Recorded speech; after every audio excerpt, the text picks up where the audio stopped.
This is the topsoil on which our life depends. It is the end result of the first three links in the chain of life. Nature's raw materials, the sun's energy, the chlorophyll in the plant.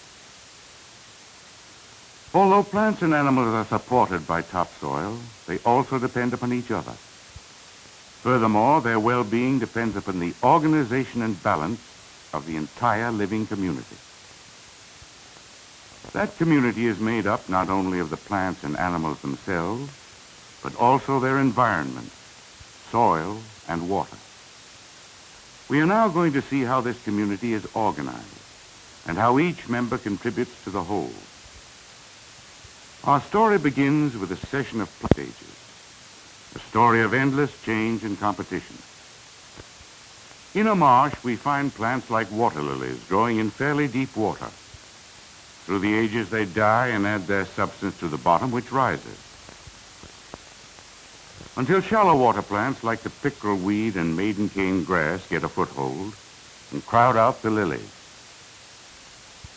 These plants in their turn add to the mire until in some places it rises above the surface.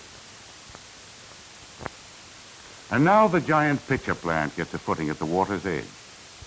The cypress trees, too, grow in the now shallow water. They die and fill the water. Birds and wind bring in the seeds of other forest plants. And trees better adapted to drier ground come in to crowd the cypress out. Here a bay tree forces its way up through the cypress. It is one of the so-called climax species that form the permanent forest. From a water lily to a forest, each plant in turn having played its part in building a coordinated community. But these developments could never have taken place without the services of insects and other creatures to keep the community in a good balance. This caterpillar, for instance, eating a leaf, will soon become a butterfly to carry pollen to fertilize the blossom, so making life possible for the plant. In feeding the caterpillar, the plant is raising its own caretaker. In fertilizing the plant, the butterfly is providing its own food. But these insects, unless controlled, will multiply enormously and kill off the very plants that feed them. So nature must strike a balance. Now the multiplying insects furnish an increasing food supply for predators and parasites, for insects, birds, and other creatures. Animals like the white-footed mouse eating an insect cocoon. But these controlling animals will in their turn increase until their appetites outrun the multiplying insects. So once again, nature takes a hand, and other predators like hawks and owls in turn control them. So to prosper, nature must achieve a balance. And upon the perfection of this balance depends the amount of life the land and water can support. For these same principles of interdependence also apply to life in the water. These are breams. Their existence depends on microscopic animals called plankton. But plankton can live only in clear water that admits life. Silt washing off eroded hillsides fouls the rivers and they feed. So in the final analysis, the welfare of the bream in the pond depends upon the condition of the surrounding land. If there are many water birds around the pond, their droppings will fertilize the water, increasing its capacity to raise plankton upon which the fish feed. But these well-fed bream are in danger.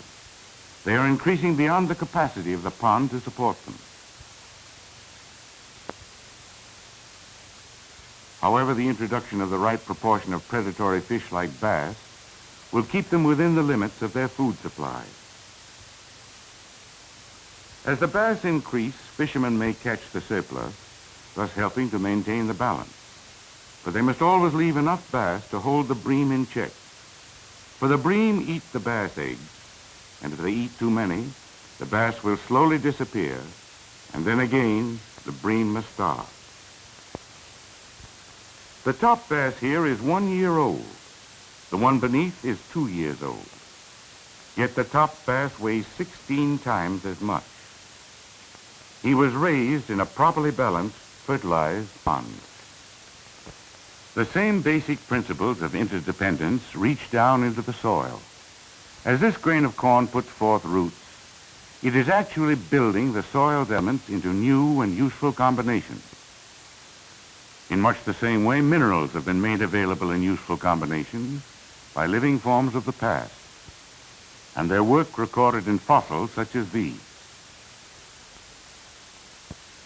When man takes his bountiful crops off the land, he is actually robbing the soil of these hidden values, which have been gradually built up through the ages by other forms of life.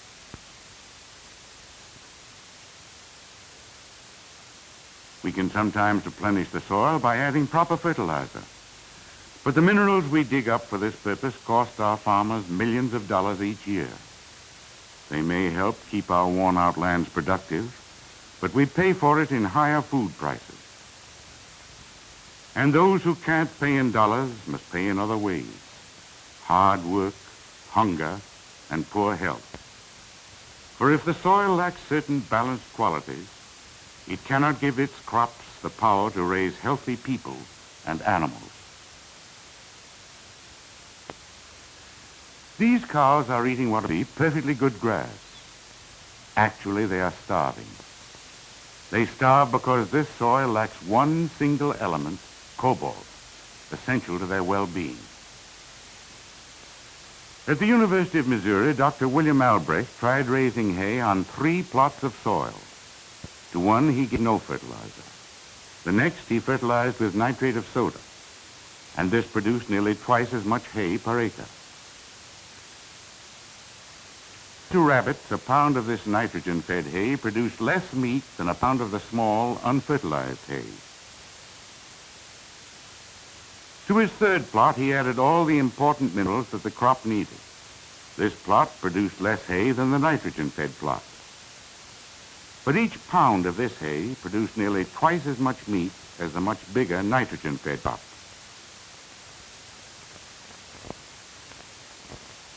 In another test, 2 lots of hay were raised, one on soil deficient in lime, the other receiving plenty of lime. Rabbits fed on the lime-deficient hay produced no young. Those on the well-limed hay raised normal families. Then the hay food was switched. The formerly productive rabbits raised no more young, while the formerly unproductive rabbits now began to raise normal families. The quality of the animals obviously depended on the quality of the soil.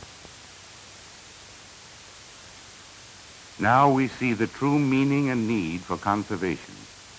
In order to prosper, nature must achieve a balanced community, and upon the perfection of this balance depends the amount of life that the land or water can support. In other words, the carrying capacity. As long as we work in harmony with nature's laws, may we continue to reap a bountiful harvest. Who shall have the right to disregard these laws? Who shall have the right to misuse this?